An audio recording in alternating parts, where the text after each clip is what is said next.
In 2021, Netflix, in association with Riot Games, released a gamble series known as Arcane. The studios are trying to create the greatest well-paced animation never seen by millions of its subscribers, and they succeeded. Everyone who watched the series acknowledged that it was something that no other streaming site had ever produced.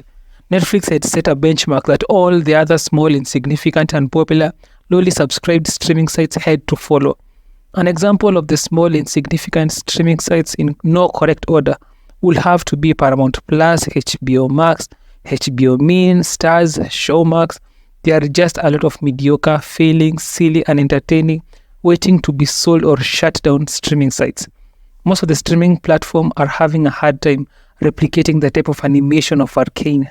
Amazon came close with the animation studio but couldn't reach the heights of Arcane. The season won multiple awards and achievements.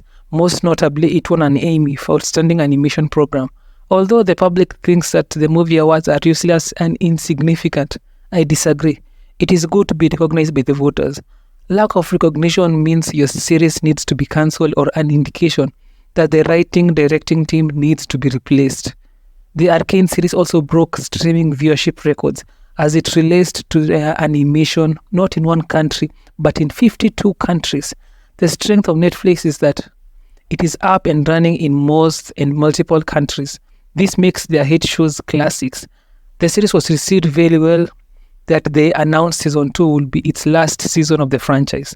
Think about that. Season 2 will be its last. They did not want to milk this franchise any further. I did not know that studios could be this selfless. The series is filled with a huge ensemble cast, all with different motivations. Majority of the directors and writers will find it difficult to balance each of them with compelling stories, but not in this show. All the casts are connected in very unique ways. Their actions never go against their characters. In the entire run of the series, relationships between different characters are deepened beyond the surface level. Even when characters don't share a scene, like in the climax of the series, it all concludes perfectly. The standout relationship will have to be Jinx and V. When the show starts, they are inseparable. Their love they have for each other is strong, and it will seem that nothing could ever damage that. The series puts the main characters in difficult circumstances, whereby they are required to make tough decisions, which have a larger impact on the plot of the series.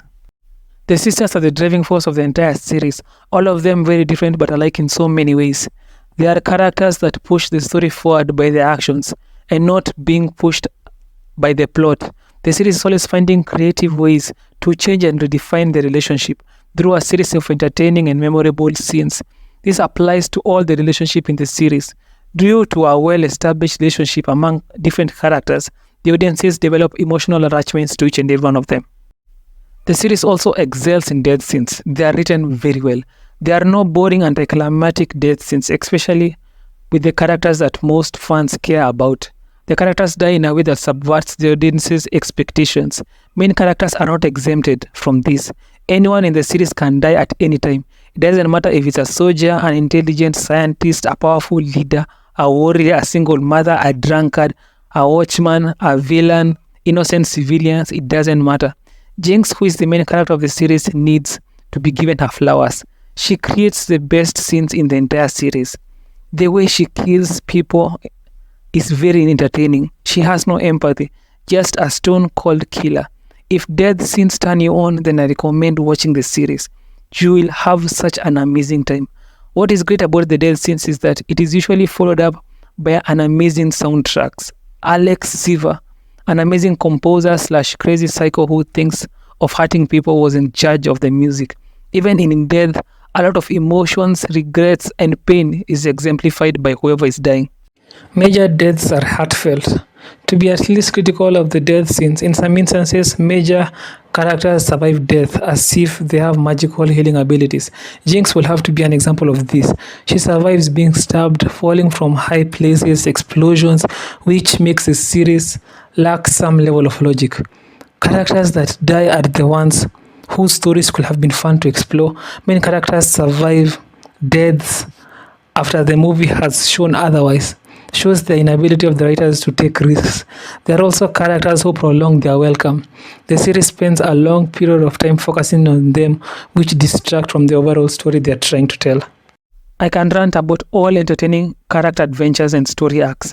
Each character has something to do. If they don't, they die.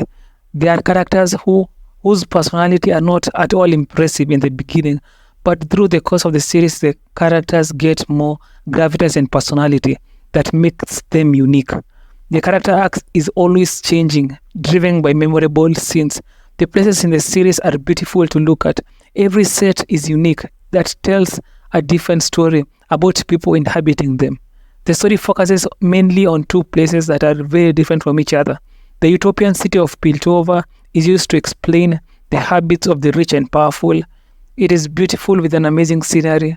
Soldiers have high-tech machines. The place is highly modernized with the latest technology. Compare that to a place called CD, filled with murderers, drug dealers, just evil people. It is dark, unsafe, and looks like a crime-infested location.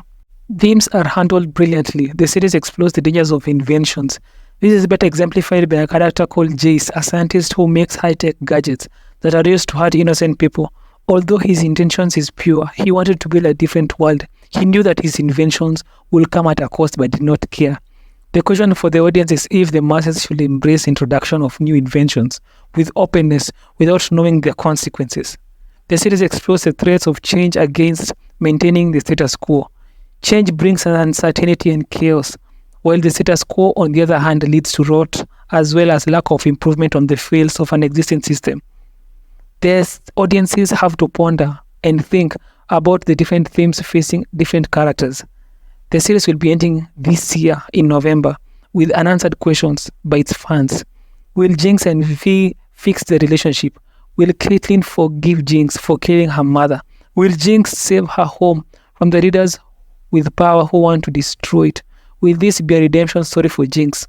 This will be the last season of Arcane, and I hope the writers and directors do a very good job.